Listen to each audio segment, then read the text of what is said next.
and I'm going to read my blurb.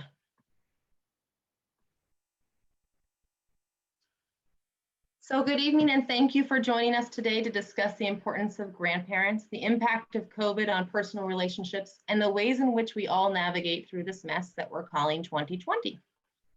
Before we get started, I wanted to first thank our co-sponsors. This program is brought to you by the generosity of the Ann Arbor Area Community Fund, Jewish Family Services of Washtenaw County, Beth Israel Congregation, and Temple Beth Emeth. These four organizations came together to pilot a congregational social work program. This position, me, was designed to allow easy access to social services as members of these two area synagogues age and require resources to remain safely at home. The hope is that we can replicate this program not just in the Jewish community, but throughout Ann Arbor, and that it will become a model for other cities and counties throughout the country.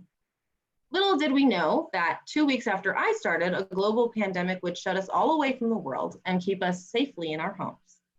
The impact of this multinational push to isolate ourselves from our families was immediately apparent. The primary message we all received was to stay away from your parents and your grandparents who are over age 60 in order to protect them from this novel and deadly virus. And now, 9 months later, infections again are on the rise. Stay-at-home orders have been rebranded, but essentially the message remains the same. Keep away from others, especially your grandparents. COVID-19 has left its mark on everyone, some of us more than others. If you've lost a loved one to this virus or otherwise, if you found yourself grieving from a distance, you have all of our deepest condolences. The negative impacts of this pandemic are too numerous to count. But to me, the one that keeps knocking on the back of my brain is this notion that isolation is good, when we all know that under normal circumstances, it's bad.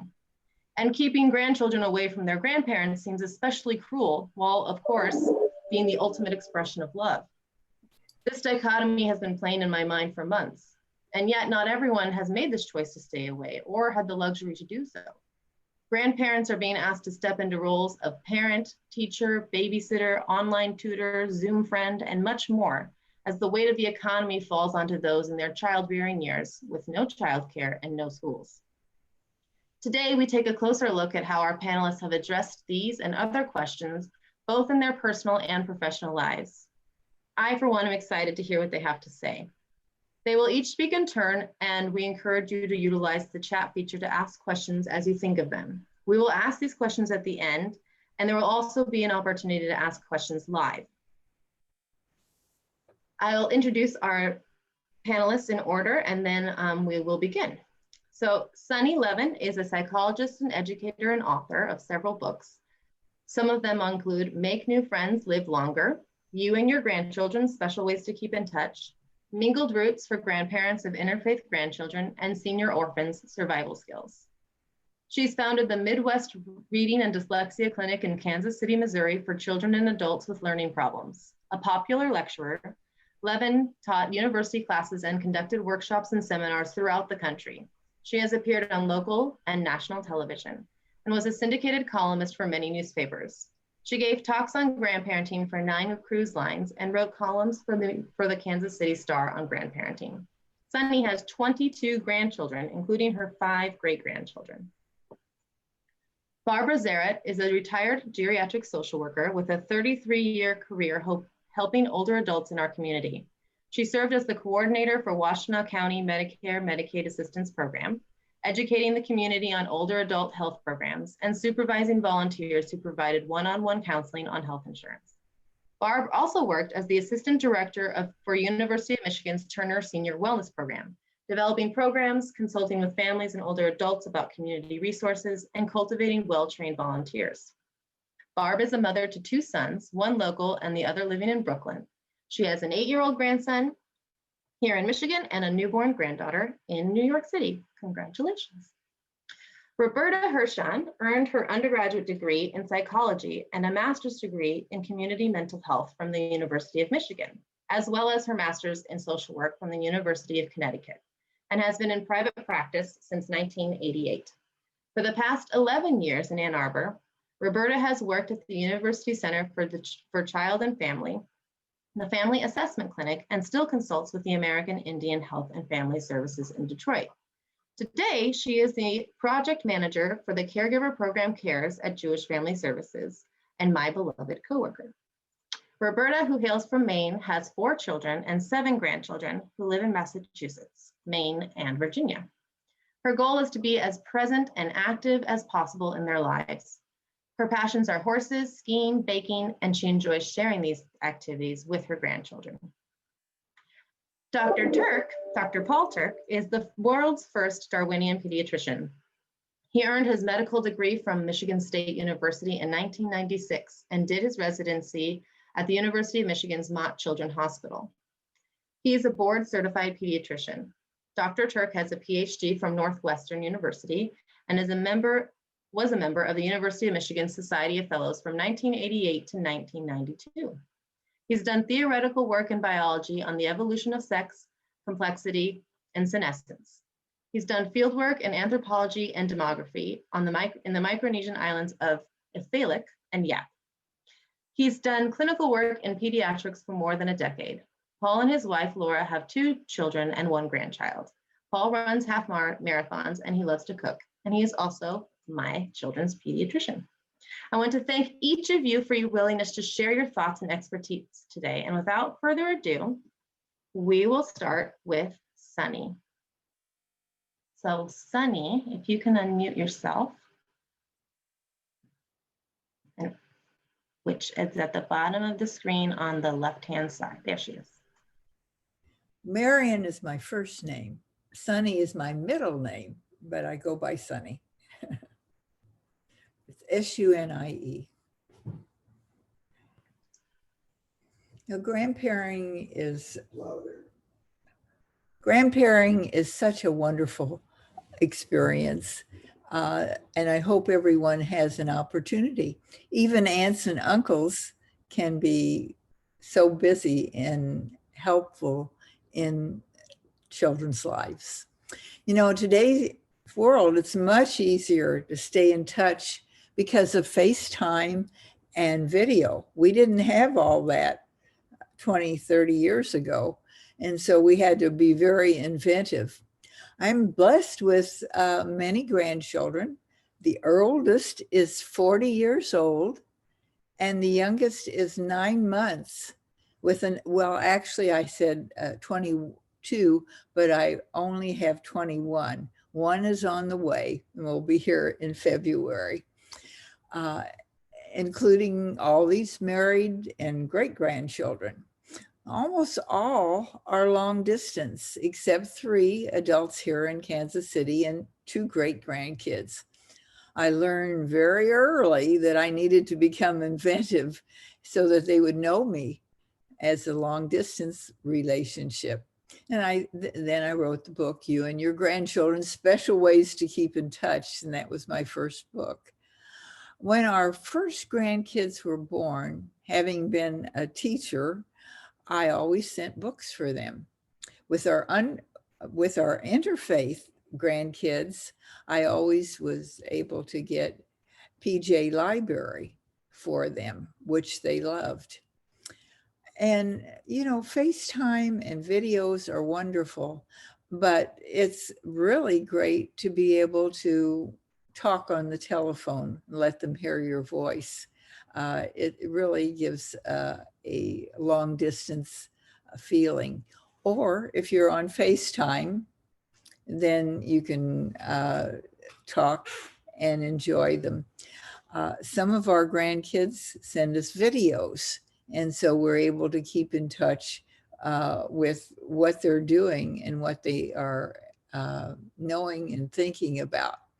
The most important thing I can suggest to grandparents is how well do you know your grandchildren? When you talk on the telephone and realize that you're just talking and you're doing all the talking, you need to learn about your grandchild and discuss what their activities are. You know, when you live in the same city, although you see them more, you still don't always know. In preschool and young children, one of my things is I say, to the children, what is your favorite food? Or I might say, who is your best friend? And what TV show do you like to watch? What is your favorite book? What is your favorite song?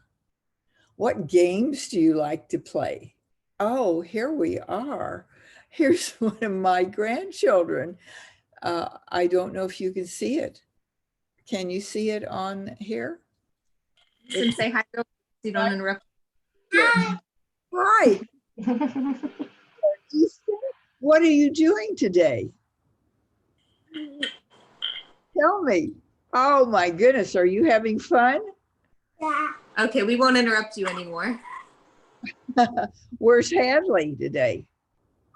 She's practicing her acting. She's doing a virtual acting class right now. Oh, okay, that's great. Well, I hope she'll do some for us later. It's so good to see you and have you on so that everybody. Now, Amanda is our granddaughter and she lives in Phoenix. And this is Easton. And Easton, tell me, how old are you? 3.5. 3.5? Wow. And how old is Hadley? Almost 8. Almost 8. 8. Okay. They say bye. This was a surprise for me. I didn't know that they were going to be on today. Well, that's wonderful. Tell me, what's your favorite book, Easton? PJ Masks. Oh, You better get back. PJ Mask. okay. And what's your favorite song? Get back to your Paw Patrol. Paw Patrol. Okay. What games do you like to play? to the talk. What games do you like to play? Who's that? PJ Masks. Yeah, you can say them. I Say you like What to is do Easton puzzles. on? Wait, no, we're interrupting Bubby's thing. Okay, Bubby, we're gonna go so we don't interrupt anymore. Sorry. Hi, Hadley. Hi, sweetheart. How was your acting test today? Good. Mom, something happened to the Okay, computer. I'll go help you. Okay, I have to help her with her computer. We love you. Oh, we love you too. You see, it's wonderful. I didn't know that they were going to come on today. I had sent them a link so they could watch, but it was nice to have them. So you saw what we do. And with Hadley, I would have asked her, what is her favorite class or what is her favorite subject at school? And what's her least favorite? And what is a hobby? And what would you like to do best with Grandma and Grandpa? Or it's actually Bubby and Grandpa Lee. And if you had 3 wishes that could come true, what would they be? So you need to really get to know your grandchildren. Now, with older children, you ask different questions, but it's so important because so many grandparents say, you know, I don't see my grandkids that often and I really don't know about them, but it is so important. Now, for high school and college, and they use the computer, you'll ask questions like, what books do you enjoy reading? What subjects do you like most in school? And what CDs do you like? What's your favorite movie? And maybe if you've seen it, you can talk about it. And what is your favorite team in sports? And what do you do like to do with your spare time? Have you thought about a career? Do you have a hobby that you enjoy? What is your favorite TV show? I'd like to watch it also. And are you interested in what are things in politics or things? What would you do to change the things in the world? And in adult grandchildren, what would you like to have a wager on your favorite team? So you could have a little wager between, particularly for Grandpa. And did you know that Grandpa Lee's dad played football for Minnesota? Wow, that's a big one. How many have grandpas or great grandpas that played football? would you like to take a trip with me sometime? Where would you like to go? And what are you doing? Are you texting? Or do you prefer texting or FaceTime?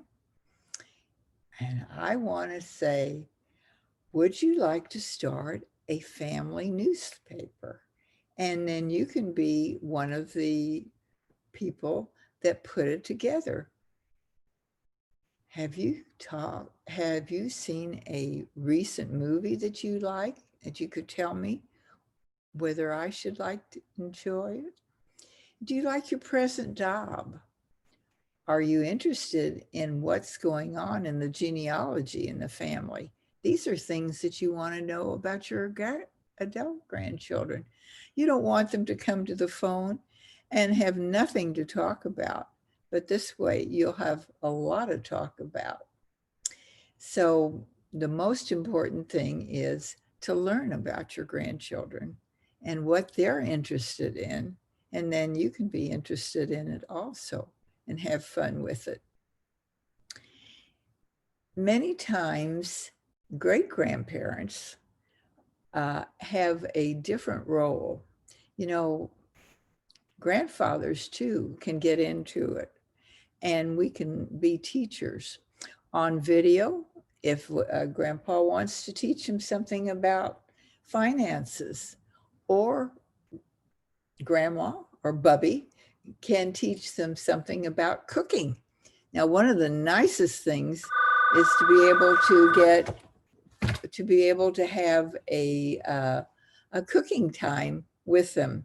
So you might make cookies at the same time, but you know what? Even better, if you can, send them through the mail. There's nothing like getting a package from grandma or grandfather and be able to enjoy what they have sent. So even little things like starting a collection. Grandpa might have a collection that he wants to share with his grandchildren. And this is such a good thing. You can start out with little things like cards and coins and build up. But it's creating the memories that are wonderful for grandparents and for the grandchildren. Are there any questions that you would like to ask me? Okay. Well, we Actually, also play another role. Yes, what's the question? can I ask you one? I have a granddaughter who's 28. She's my oldest one. And through her mother, I found out that when I ask questions about her, she feels like I'm interrogating her. Okay. So the others don't seem to mind, but she doesn't, she's kind of a quiet kid and she just feels intimidated by my questions. You know what I might suggest? How about letting her ask questions about you? Yeah, we've done that a couple of times, but she does that a little, but not much. All right. You know, most children want to know something about the history of the family or about their mom and dad. If you could talk about how you remember their mom or dad when they were little, they love to hear that, and especially if they misbehaved. So you can tell them that too, and tell them that this is something that they might know. And, you know, if they want to know it, go ahead and elaborate on it a little bit, because that really makes it part of the family. The other thing I was going to say is it's very important when there's been a divorce or there's been a remarriage, because then you have a blended family. And grandparents can help a lot to help a blended family stay together and create new traditions. See, we all have, you know, we can't be together now for Hanukkah or Thanksgiving or some of the holidays, but if you can tell them about some of the things that you did on other holidays, this makes it part of the family, and this gives them memories of how they were. And particularly like at Passover, some of the family members or the young ones that said the 4 questions. These are things that establish a family and the memories and the traditions that we have. So this is something that you might want to share. Well, thank you so much, Miriam. That was very beautiful. And I especially loved that your grandson made a debut. Perfect. It was great. So in the interest of time, we're going to move on to and welcome Barbara Zaret to speak. And if you have questions and you would like to type them into the chat feature there, if you go to the bottom of your screen, right in the middle, there's a chat button. And you can type your question right in that chat button. If you click on that, then everyone will see your question and we can read it out loud at the end. All right, so. Okay, you can hear me okay? So as Rebecca said, I have 2 sons. My younger son gave us our first grandchild, who's now an 8-year-old boy. They were living in Manhattan in a small 2-bedroom apartment. With the pandemic, all the schools, parks, offices were closed. My son and his family were feeling pretty trapped, and so they asked in June if they could stay with us for about a month. They ended up staying 11 weeks and have now rented a house in Ann Arbor. So from a long distance relationship with weekly Skypes and flying there every 6 to 8 weeks, we are now local grandparents. I've become my grandson's piano teacher, and we see him about twice a week. I never could have predicted this, and I am so happy that they are here. We're considering them in our bubble. They're very careful. We're very careful. So we've just decided to see him through COVID. Our other son lives in Brooklyn, New York. He and his wife just had a baby girl 6 weeks ago. Due to our daughter-in-law's medical issues, they had their genetic baby by a surrogate, and the surrogate was in Houston. So they had to fly a 7-day-old baby from Houston to New York during a pandemic. So this has been quite a scary situation, but they're doing okay. Our younger son drove us to New York, so we got to spend 2 weeks with the baby and we flew back. Now it's not clear when we'll be able to go back again due to COVID, and so everything is very new and unknown. So the comments that I'm going to be making are primarily about our 8-year-old grandson. So my first observation as a grandparent is that it is so much easier than being a parent. I remember feeling as a parent incredible joy, but also irritation, boredom, worry, guilt. I don't have any of that as a grandparent. It's wonderful. It's just joy.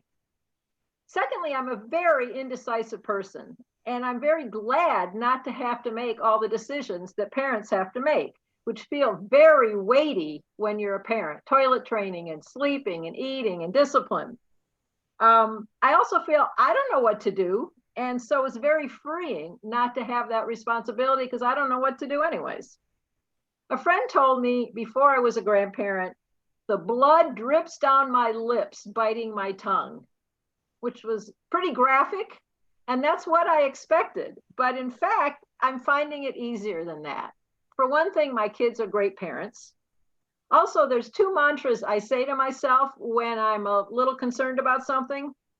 One is, I got to decide how to raise my kids. Now they get to decide how to raise theirs. I find that helpful. The second thing I say a lot is, not my call. And again, I find that freeing. That's not my call. I have no idea what to do. Let them do what they want.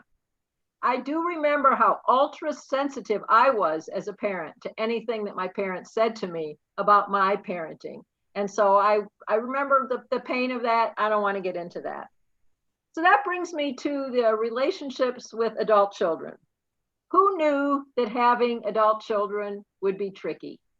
I think when you're younger, you think, well, when they get 18, they're gone, you're done. Well, that turns out to be not true at all. I've tried to give my kids a lot of independence, not criticize them, not intrude, not ask them for too much. I'm probably not as good at that as I think I am, but I certainly try. But as a grandparent, something that surprised me was I can be a parent again. I can be a parent to my son by helping with his son, giving him a break, babysitting, loving his son. I've often said to him that my favorite part is the win-win-win situation. He wins because he gets some help with his son. I win because I get to be a parent and I get to play with his son. And hopefully the child wins by having grandparents. Now, this is not everyone's model. I think culturally there's an expectation that everyone should love being a grandparent. But it's a continuum. All families are different. All families are complicated in different ways. In my professional life, I've had many grandparents say to me, I raised my kids, I'm done, I'm tired of it, no more. Sometimes adult children don't want their parents' involvement. They're possessive of their kids. They may not want to leave the grandparents alone, which is the best way to get to know children is by being alone with them. Or they may not approve of how their parents behave and they don't want any input. There's the long distance issue that Sunny was talking about. My friend's first grandchild was born in Ethiopia, and now her kids are in France and Vietnam. She gets the award for farthest away grandchildren. And that changes the role as to what you can do. So the whole long distance piece plays a big part. And then there's boundaries. I mentioned I tried to set boundaries with my children to minimize my input into their adult lives. I have a friend who has very close, intense relationships with her children that are really her primary relationships. And she's less interested in her grandchildren because her emotional connection is more with her children. And that's exactly what her mother did. So it's very hard to redo your own experiences with parenting and grandparenting, and the models that you have from your past are very powerful. And also in our culture, there aren't any clear rules on what to do. I think some cultures have clearer rules, we don't. So what's expected of grandparents, what's expected of adult children, it leaves everything very murky. So what do I think the values are to our grandson of having involved grandparents? I love the idea of it takes a village. We have a very nuclear family culture, and kids have and need very intense relationships with their parents to learn dependence and independence issues, rules, discipline. I feel like I'm an adjunct. I'm this less important person who just loves him and enjoys him without all that complicated intensity that he needs for his emotional development. I just play endlessly without getting bored or irritated like I did when I was a parent. So it's good for me, and I think it's good for him. We talked about family stories. I love telling him stories about his father as a child, my childhood, background, family history. I think that gives him an identity for being part of a larger group. Sometimes I wonder though, am I just one of those stereotypical older people telling the same old boring stories about the past? Or am I giving him invaluable information to help him gain a solid identity? Could be both, but I'm choosing the option that what I do is helping him gain a solid identity. In terms of identity, I was raised Jewish. My husband was not. My sons had a secular Jewish education. Both my daughter-in-laws are not Jewish. I'm finding that I want to pass on my Jewish heritage, certainly more watered down than what I had when I was a child. So I love celebrating Hanukkah, doing an annual Seder, and surprisingly, it's very satisfying to me to do this, even though I didn't feel a strong Jewish identity for most of my adult life. But I see the importance of linking him to a larger group, both my family history and in the world throughout history. Now, my son and daughter-in-law are supportive of this. I couldn't do it. I wouldn't do it if they didn't want it. With so many people having marriages with people of different backgrounds, this is another area that has to be individually figured out. There are really no rules for this. So simply put, my goal of my preferred role with my grandson and my granddaughter as she gets older and when COVID eventually ends, to have fun, to have that kind of easy love that's less weighty than the relationship with their parents, and to strengthen their sense of identity by being a connected to a larger world. In terms of my life and how grandparenting has affected my life, when I was working, I often talked to older adults who moved to this area to be close to children, leaving behind long-term friendships and connections in another community. It was very painful to them, and it was painful for me to realize that they had to choose between family and friends. I know in my life, I need friends, I need intellectual and volunteer activities, and I really relish the long-term connections I've made by being in this community for a long time. And being a grandparent has turned out to be one of the most satisfying roles in my life. So I hope as I age that I can keep both family and friends in my life. Very nice. Thank you, Barb. We do have a question. Do we? The question, or I guess it's more of a sentiment, isn't it a fact that grandparents are very important in children's lives? So maybe Barb, I mean, I feel like you explained a lot of that, but do you maybe want to elaborate a little bit? I don't know if anyone has any studies. I'm sure it's true. Dr. Turk may have studies on that. He's the more academic side, but I kind of expressed the feeling that it gives a very loving relationship with other adults that expands upon what children can have with their parents. And I think that seems incredibly invaluable. And now during this pandemic, with my grandson not going to school, at least we're some other people that he can see in a valuable way and other adults that he can relate to. So I think it's even more important right now. Thank you. That's the only question that we have so far. All right, Roberta, take it away. Thank you. Thank you. So I'm Roberta Hershon, and thank you for the lovely introduction, Rebecca. As Rebecca said, I have 4 children. We're fortunate to live in many different places, sort of at the same time. We live in Ann Arbor. I am sitting in a beautiful home in Maine right now, which is our second home. And we also share a farm in Virginia with one of my children. So I'm on the road a lot. I'm a traveling grandma with a job. So it's all pretty interesting lifestyle. Anyway, as I reflected on today, I thought, what am I going to talk about? What do I know? So I asked my 7-year-old granddaughter, and she said Corona. And I also talked to a lot of friends, what should I say? As I reflected on this panel today, I really wasn't sure how to approach it. So for me, what came up was what really is in my purview today, which really is COVID.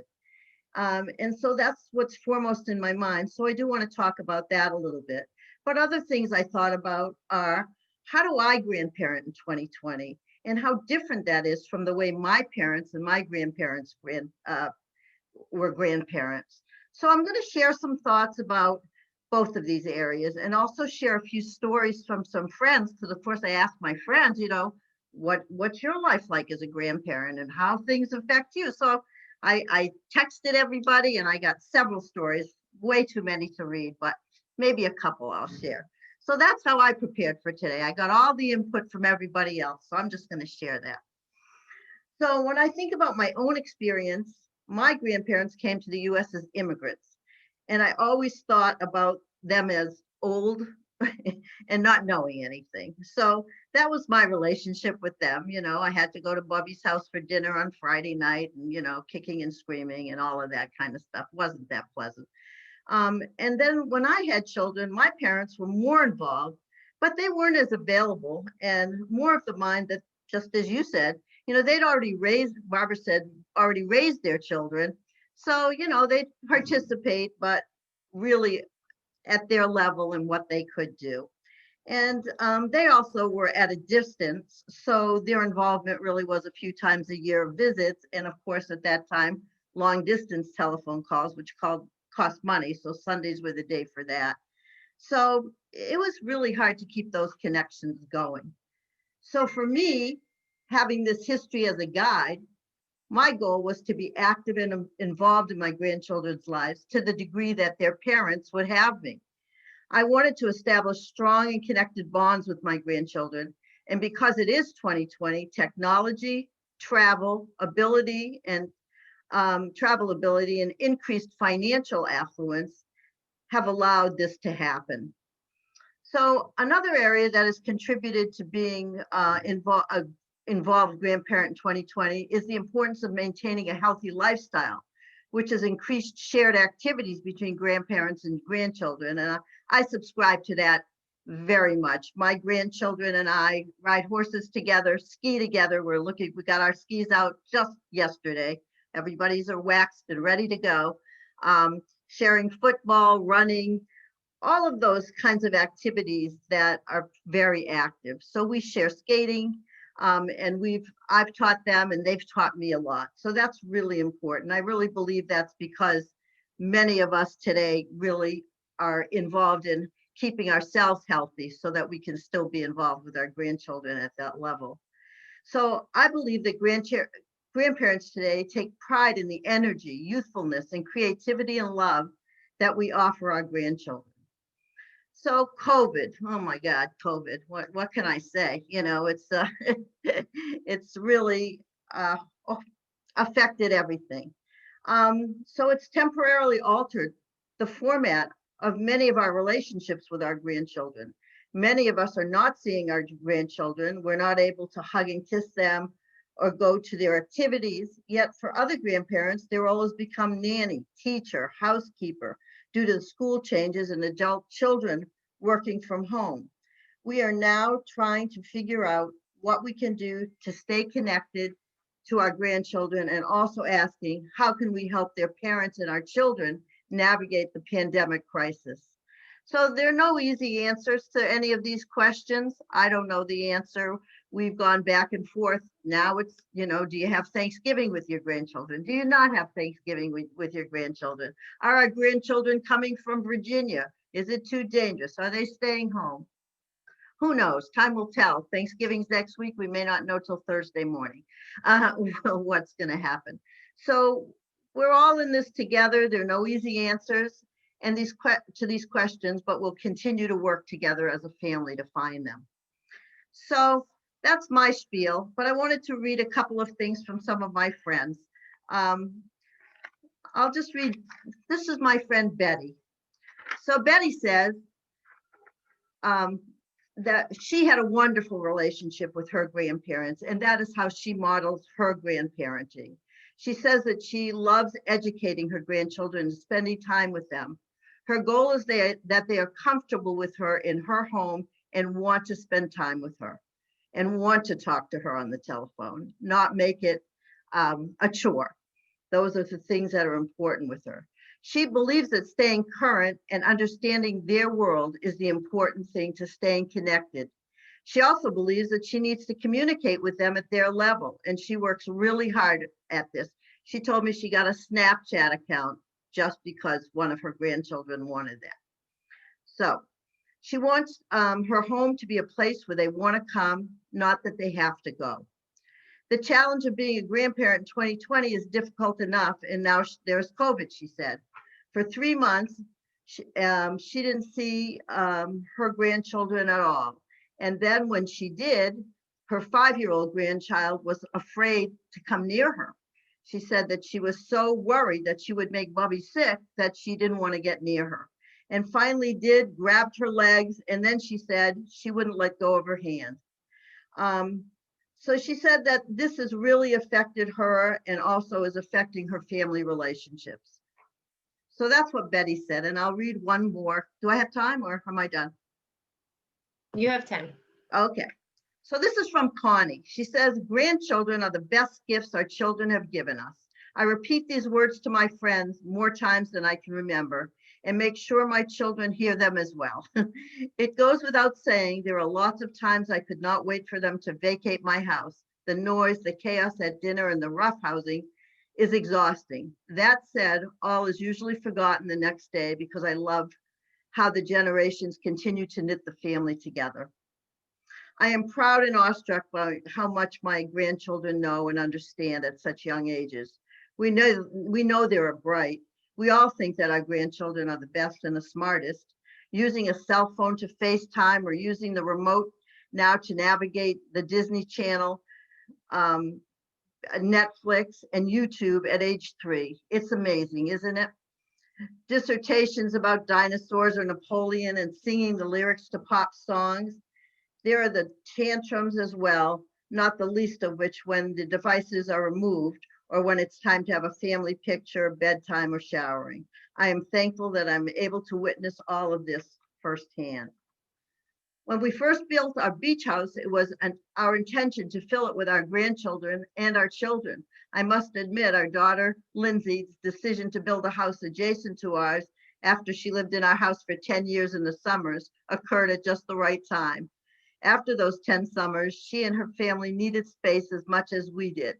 And there was some relief, and I was ready to turn, if there wasn't some relief, I was ready to turn our house over to her and her children. I began to feel unappreciated and overwhelmed. I felt that I wasn't enjoying my grandchildren because I was too busy cooking, cleaning, and taking care of them.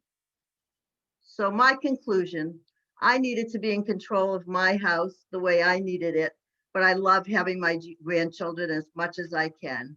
And so not sharing a house with them has been a gift for me. So those just a couple of stories. I have more. So I don't know what the answer is to grandparenting. For me, it's staying as active as I can in all of their lives. And the one thing that I'm very proud of is that my children keep tabs about who gets more of my time. So if I spend 2 weeks here and I don't spend at least the same amount here or there, they let me know that somebody got more of my time than anybody else. So that makes me happy. Thank you. Thank you, Roberta. I see that Monica has raised her hand, and that's an option in the chat feature. You can raise your hand if you, I don't know if Monica G actually has a question or if she just unintentionally raised her hand. But if you do, you can share your question now. Before Dr. Turk speaks, I wanted to just remind everyone that while I gave our speakers free rein to talk about whatever they wanted to talk about, I said, you guys just say what you want to say and it'll be wonderful. And it has been.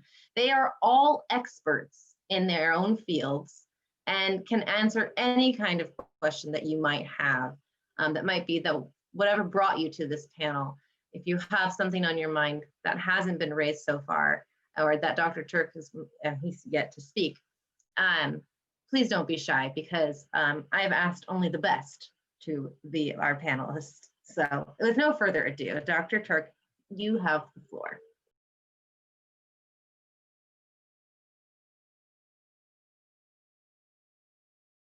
So you have to unmute yourself first. There you go. Yeah. Okay. So you've assembled a great collection of grandmas there. And I can tell from what they've said that they're all made happier by being grandparents.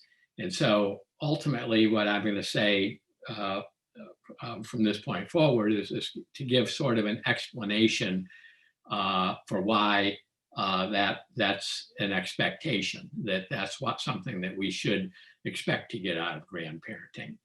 So just a couple personal things first. I have 2 granddaughters now and a 3rd grandchild on the way, sex unknown at this point. And like I think Barbara, we've sort of been in this pod where we continue to interact throughout the pandemic.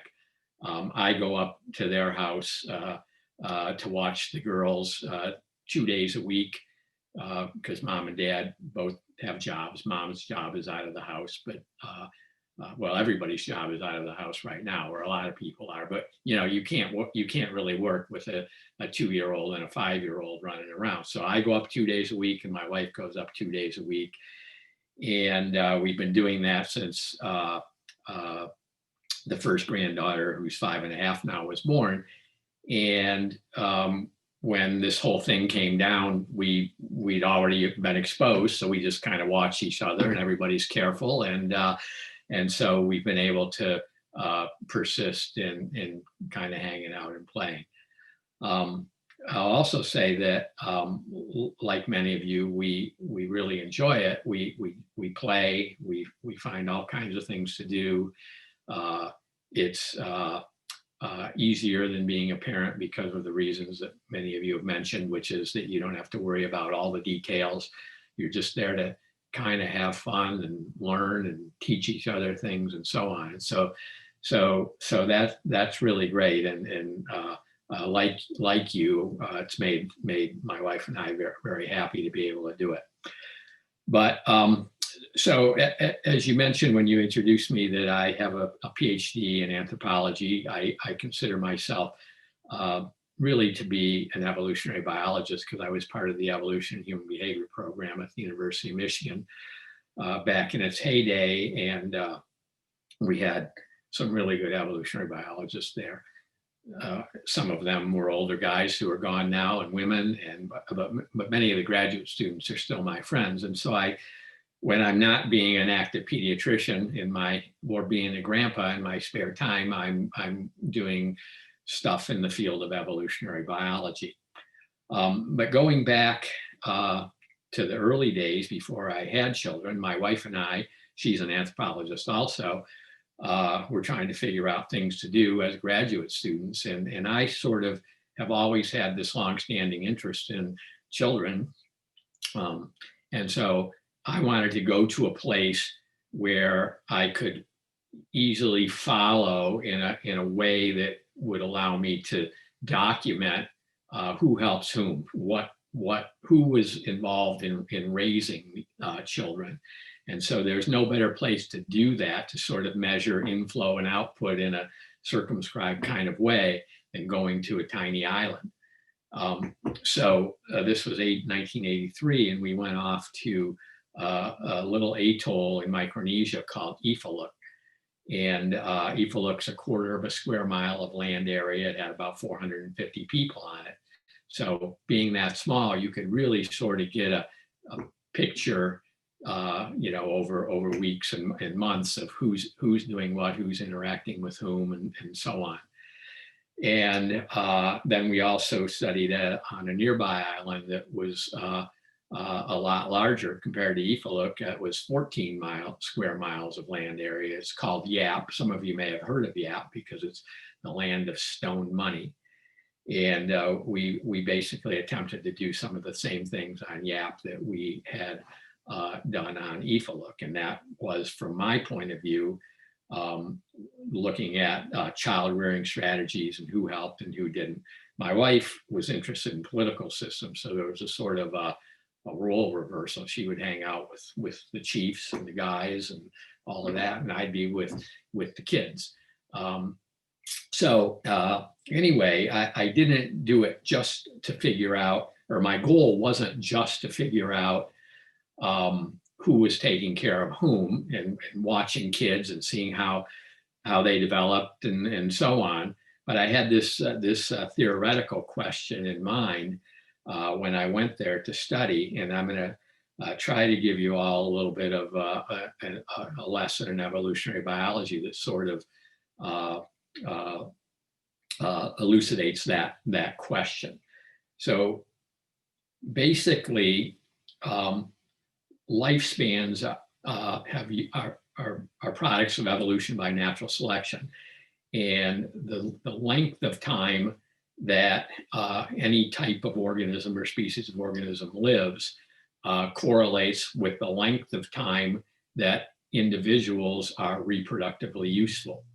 And the reason for that is natural selection is measured in terms of reproductive success. And so once you get to a certain age where you're not reproductively useful anymore, the force of natural selection falls off precipitously, and therefore it has no ability to make things keep working. So your heart kind of falls apart, your lungs fall apart, everything falls apart. It's called aging or senescence. And we all know what that feels like. And so the question I had in mind then was, since older people, particularly women who undergo menopause, which is an ancient trait as far as we know, there's no ability to reproduce after a certain age, yet we continue to go on living. If you go back in evolutionary time, trace our ancestry, you get to a period a few million years ago where we were much more ape-like, and we have ways of predicting how long those apes live, and they lived about as long as apes do today, which is about 50 years. But we, of course, are able to live about 100 years. And the reason we're able to do that is because natural selection tweaked our design to make our kidneys and hearts and lungs and immune systems and so on last long enough and work well enough to keep us alive for, potentially 100 years. I guess the maximum potential lifespan is about 120 years, even though very few of us make it that far. So there's this dilemma or paradox there. We stop reproducing pretty much after age 50, especially if we're women, but it tails off for men too. Yet somehow natural selection has been able to mold our physiology and morphology so that we are capable of living twice as long as other apes. And the only way that could happen is if we maintained our reproductive usefulness to older and older ages. And so the theoretical question that I set out to answer was, are grandparents, are old people, reproductively useful? And as I said, I was on this tiny little island, or tiny little islands, where we could measure who was doing what and who was helping whom. And we were able to show for the first time that yes, grandparents are reproductively useful in those kinds of settings. And what do I mean by that? Those kinds of settings. Well, those were kinship societies. That's how anthropologists refer to them. And they're the type of societies that we all used to live in. And now many of you mentioned the mobility. We have grandchildren in different countries, different states, and so on. So we don't live in kinship societies anymore. Just to give you an example, when we were on Yap, the big island, the one that had 14 square miles of land area, I met many older people on one end of the island that had never been to the other end of the island. They were ensconced there with their children, their grandchildren, their brothers and sisters, their nephews and nieces and grandnephews and nieces and so on. And in those settings, they were able to be assets for the vast portion of their post-direct reproductive lifespan. So sort of to jump to a different but related point is nothing happens in biology without mechanisms. It's can be hard work to help grandchildren and other relatives. I know that I can be tired, as fun as it is, I can be tired at the end of an 8.5 hour day after chasing two of them around and watching them and grabbing them when they fall from this and that. So it's hard work. And if we didn't get a reward for that hard work, a mechanistic reward, and I'm talking about emotions here, we'd be far less likely to do it. So I think we're wired up emotionally to feel, sure, tired at the end of a long day of work, being with our grandchildren, but also very emotionally satisfied and, in a word, happy. Not maybe the gleeful kind of happiness you get when you're a soccer player who just scored a goal, but at the end of the day, you feel very fulfilled from what you've done. And so I think emotionally we are designed to reap some happiness from being around our grandchildren.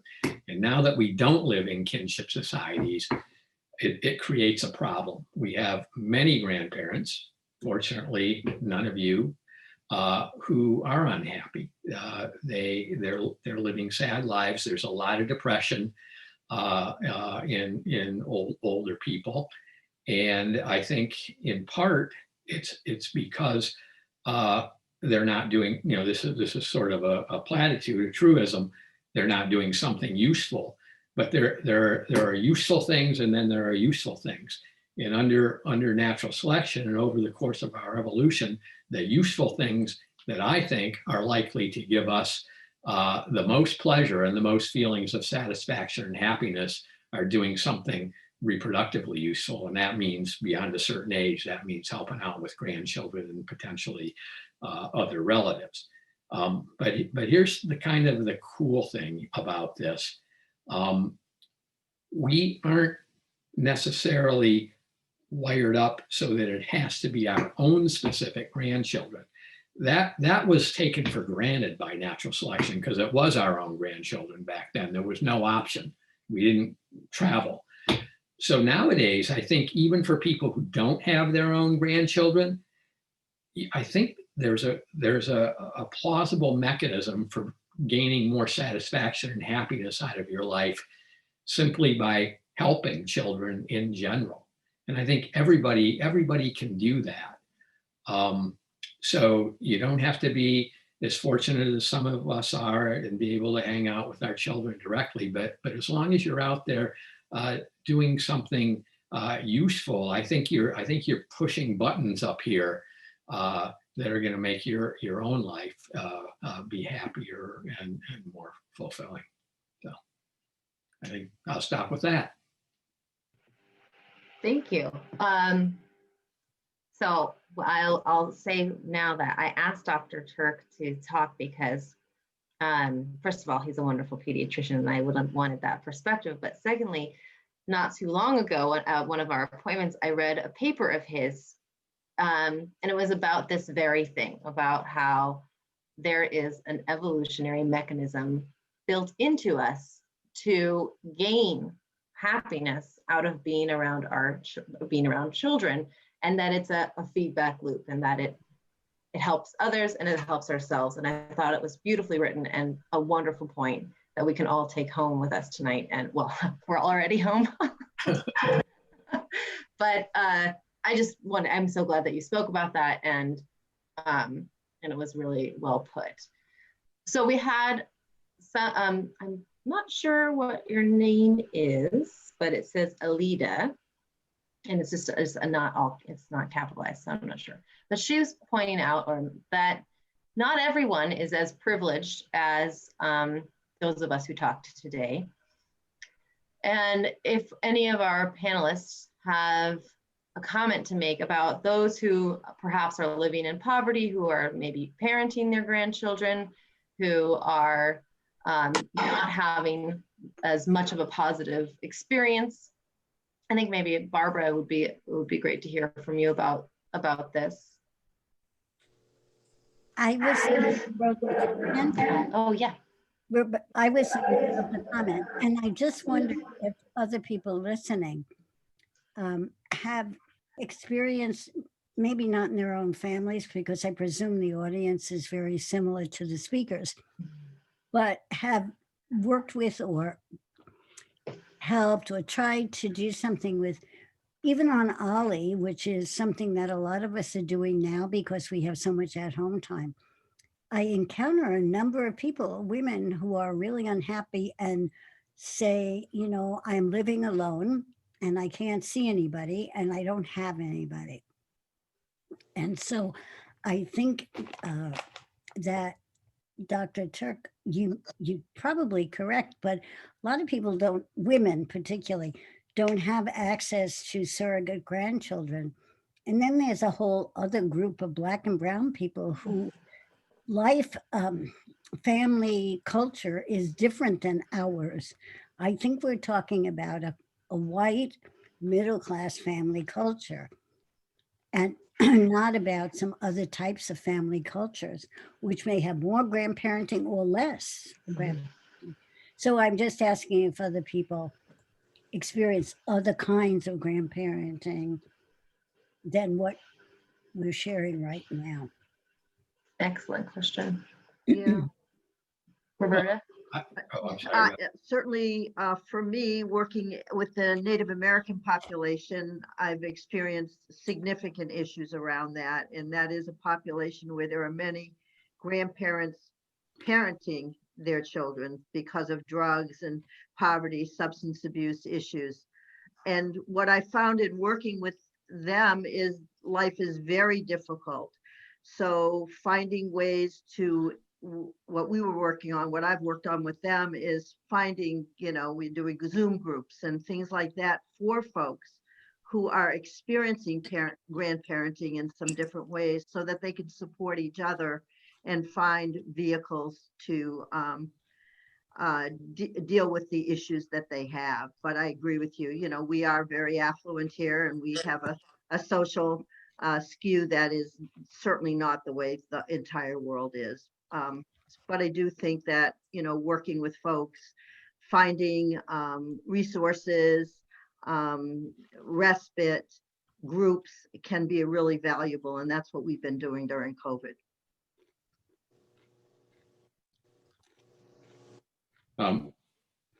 If I could just add to that, I think is it Alita? You're absolutely right. I mean, we live in a situation now where there are such a diversity of conditions under which people live. But if we go back far enough in time, a lot of that diversity goes away. At least there's that common variable of living in kinship societies, because that's the way we lived for ever since we were Homo sapiens and before. And so the opportunity to be helpful was there for everybody. And nowadays with poverty and mobility and all the other different things, it's much more of a challenge for some people.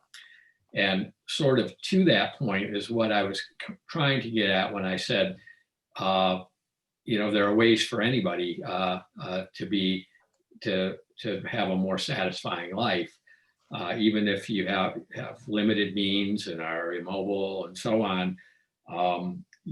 Just trying to help a neighbor child or something like that, or interact with them. And it doesn't have to be monetary help. It can be something as simple as, I think it was Roberta was talking about, is just telling stories and teaching and learning stuff.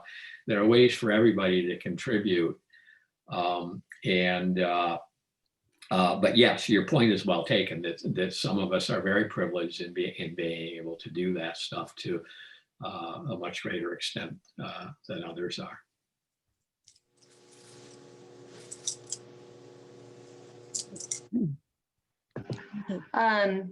Monica G, you also have a question. I do, and I'm Sunny's old neighbor in Florida. Hi, Sunny. I wanted to say, don't you think it's also incumbent on us? I made a point when my children were little to take them to see my mother died young, but my father and grandparents. Oh gosh. They've had a tremendous effect on my children. My children loved going to see their grandparents, even though they lived in another continent. So I think it's incumbent on our children to also teach their children how important we were to them. So I think my daughter makes a point of making my children talk to us. And with COVID, I haven't seen my children my grandchildren for a year, but actually we have to be grateful that we do have the internet. And I talk to them every single day. And I make a point of doing that. I also make a point of, when I'm with them, having fun. And so they enjoy being with us.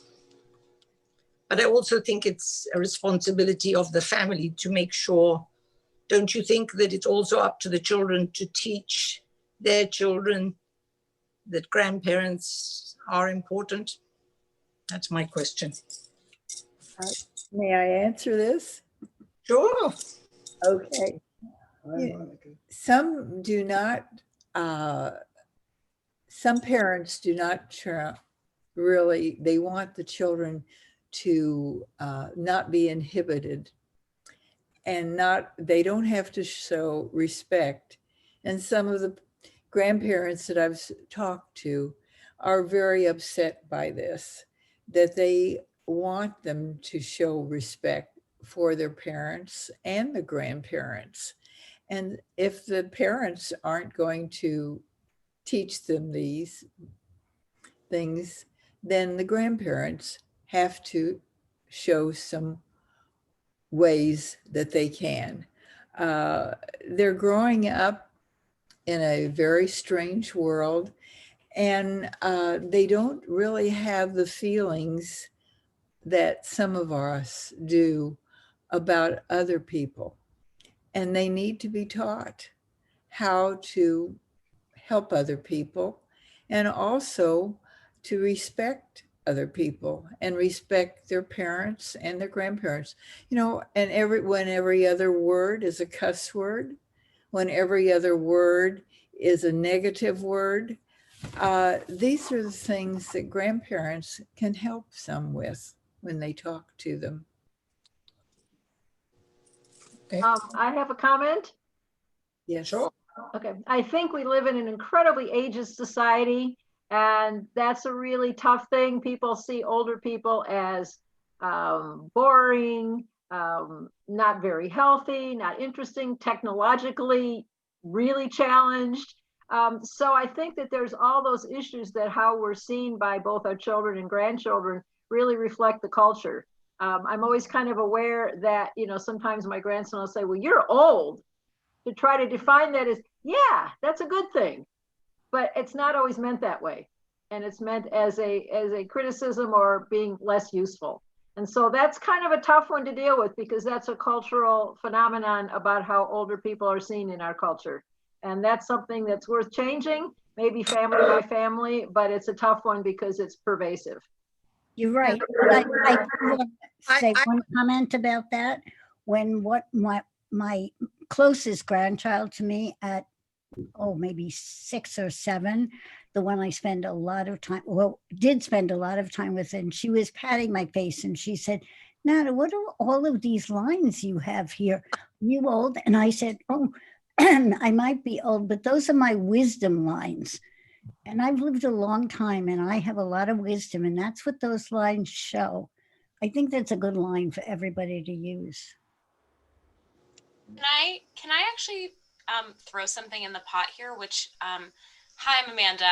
I work with parents with children and grandparents quite often as an engagement director. And just a note that I feel like the expectations that grandparents have of their grandchildren is really different than what parents have for their children.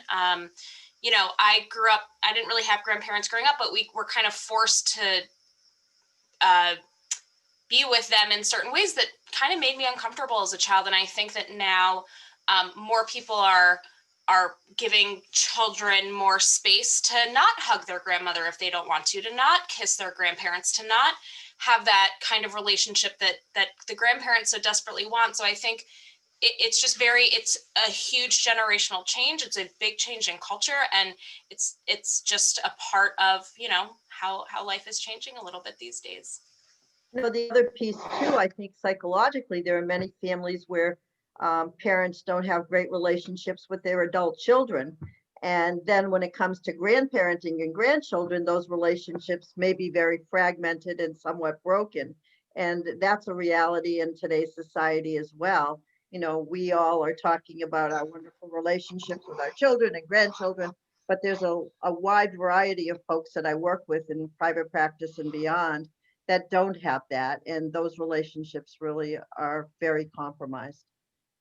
But to get back to the lady who said how lonely she was, when we lived in Cleveland, we had no grandparents who lived there. I took my children to Montefiore. It was an old age home, and they actually adopted a a senior, and we would go there every Saturday to visit. And my children would take candy and really developed a nice relationship with these ladies. And they were so pleased to see, you know, children coming to visit. So it satisfied a need in us and a need in them, and it felt good. So I don't know if you have that in, I don't know where you're coming from, Kansas City, but where children could, if they didn't have grandparents, visit an older person and establish some sort of relationship with them. It's very rewarding. And because we live so far away from grandchildren and grandparents, having, you know, even aunts and uncles having surrogate children that they can be with and enjoy and do games with, etc. That's so important. And there are a number of places that you can find children that you can surrogate or adopt and have a good relationship with them also. So I'm not seeing another question, but I wanted to pose a couple questions. I wonder if you can talk a bit about ableism, and it seems to me that the age difference that we're experiencing as society continues on and in modern times between a grandparent and their grandchild is greater now, or potentially greater now, than it was, back, thousands of years ago, even a couple of generations ago. My aunt was married at 18, and she had her children in her 20s. I had my last child when I was 36, and I have friends who are now still having children in their 40s. And so their parents are much older, and that relationship changes as far as, I would assume that it's different now when your grandparent is 60 years older than you than when they were maybe 40 or 50 years older than you. I think that's a good point. But as they say, or at least I like to think, 60 is the new 40 and all of that as we try to stay active and vigorous. I think to Monica's point, everybody has to work on this. It's some people are in better positions than others to start out, but there's something everybody can do with some effort to be a better grandparent or a better helper for some children, and also who was it that said it, that it might have been Monica, that where they took their kids to an old folks home, and so it's this feedback, the kids help the older people and the older people help the kids. And I think there's just lots of ways to make that work. But on the other hand, it is discouraging, I think, if you're 80 when you're getting your first grandchild. It's definitely a challenge, as you said, Rebecca, to be as much a part of their life, and it's also going to be more of a challenge, for the young child to be able to sort of relate and interact with a person who's that much older than them. So. Basically, don't you think, though, that if you show love, you get it back? I do. How many great grandparents are there now? Amazing. We're going to have our sixth great grandbaby. Oh. So there was another point that I wanted to bring up. And I'm sorry, I didn't check the chat to see if there was any more questions, but it seems that there's not. And that is, since we are living in a pandemic, and I don't want to be morose, but there's this, we're all sort of feeling our mortality a little bit more. There's this fear that if we interact with other people that we may in fact die. And indeed, many people have passed away.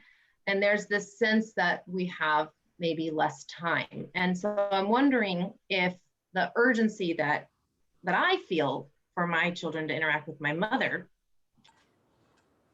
and because of that urgency, I'm taking risks, right? I'm flying to Oregon where she lives, and I'm flying her here. I'm just wondering if we can talk a little bit about that. Like what are the exceptional risks, and what, and how do people feel? How do the audience members feel about that? And I think we're all navigating something that's completely out of character. So I don't think there are any rights or wrongs, goods or bads. And we have to really dig deep and figure out what we're going to do. I see my grandchildren as well. I keep thinking, God, if I died tomorrow, would I want to die without having a hug from them? So, we all make different choices based on our circumstances. And I think we want to be mindful that there isn't shaming about those choices in today's world, because it's very, very difficult.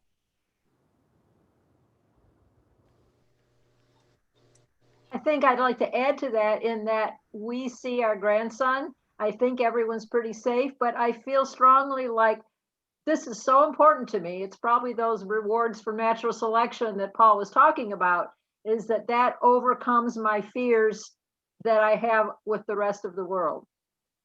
With my son in New York, his wife and a new baby, they can be compromised, and I'm more terrified of bringing problems to them. And so that makes it another different, whether I'm scared for myself or whether I'm scared for them. And as she said, there's no right answer here, and everybody makes their own judgment call, and it's really hard. One of the nice things to be able to do is to eat dinner with your grandkids. And you can do it with FaceTime or Skype or Zoom. And you can be a part of their lives this way. And especially when you may be compromised yourself and have to be in. So we're lucky today that there are and most of the grandkids are using the computer, and so they can be part of your lives every day if you want. Read a bedtime story to them. I mean, these are the types of things that we have an advantage over wherein it was the last pandemic. Amanda just pointed something, a wonderful program out to me, and I'm going to ask her to talk about that real quick. Sure, cool, thanks, Becca. Something that we are just about to pilot here at Beth Israel is something called Mystery Reader. It's on a Sunday morning at 11 o'clock in the morning, and someone's going to show up and read a couple stories to children, and we're really encouraging grandparents to join in on that call so that they get to read something together with their grandchild, and then it's something that they can talk about afterwards. If you're interested, I guess email Becca, or I'll put my email in the chat too if you're interested, and you're welcome to get in touch with me, and I'll send you the registration. One of the things that I sent to all of our grandchildren was they had Disney World on that you can go on for free, have the virtual rides, and see all the different characters. And I sent them a link for each of the younger grandchildren. And this is something that you could share with them. Well, I'm going to put one more call out for questions, but I think since I'm the one asking questions, we're probably done. I wanted to thank you all for joining us. I'm amazed by all the stories that we heard today, the wonderful ideas and the breadth of knowledge that you all have, and your willingness to come and join us for free and share that with all of us. And I really appreciate it. Thank you in particular to our speakers, to Marian and Paul and Roberta and Barbara. And thank you to Jewish Family Services, Beth Israel Congregation, Temple Beth Emeth, and the Ann Arbor Area Community Fund for making this possible. This will be recorded, and we will put it on the Jewish Family Services website in the near future. And if you have any questions or think of questions later, I will share my email address here in the chat, and I can make sure that that our panelists receive your questions. And also like to put in a plug for Turk and Tomashow Pediatrics in Dexter, in case anyone is looking for a pediatrician for their grandchildren or children. Thank you. You're welcome. Okay, thank you again. I will end the meeting and have a wonderful night. Thank you. Thank you very much, Rebecca. Thanks, everybody. Bye. Thank you for coming. Thank you. Night.